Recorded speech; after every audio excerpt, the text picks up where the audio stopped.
The first thing to look at is the label. Does it say Fermin? Then you are sure to have a true Spanish delicacy. Follow these instructions to correctly prepare your ham. Once the ham is set in the stand and is at room temperature, it's time to start slicing.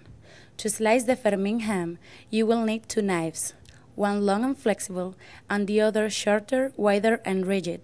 To begin, you create a notch 2 fingers width below the elbow.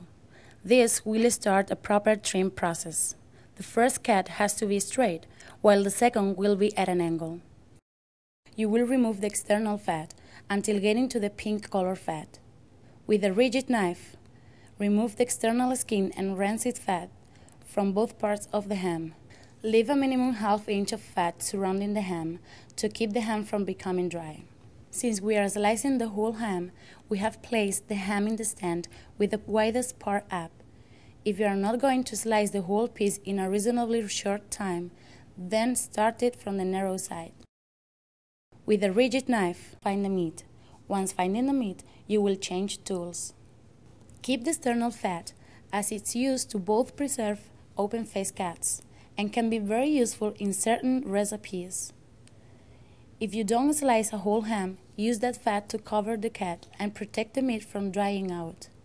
Alternatively, you can preserve the meat with olive oil and a bit of plastic wrap over the sliced surface.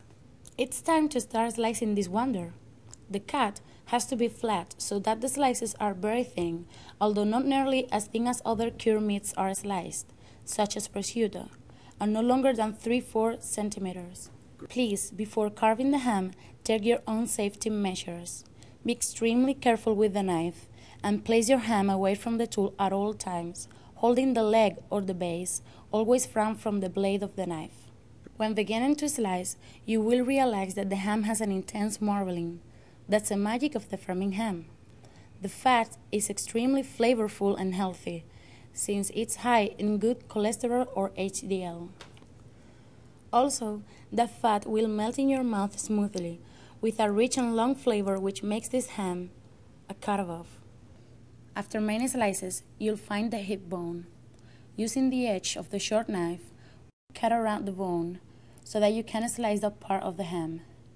Follow the bone shape. Now, since you have separated the meat from the bone, you won't find any problem getting those last slices. The second bone found is the femur. Once you get this bone, it will mean that it's time to start slicing the second half of the ham. You still have a lot of jamon to enjoy.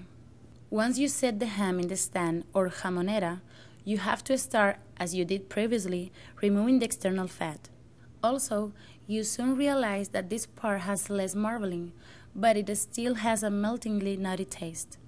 Before carving or eating, bring the ham to room temperature. Remember that the ham has its best flavor at room temperature. The fat will soften and the taste complexity develops, so do not slice or serve it cold.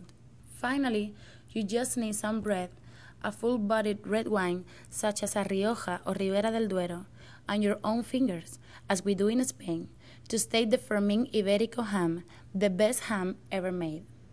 Enjoy this wonder, one of the first of its kind in the US. Follow these instructions and let us know if you need more information or more hams. Enjoy!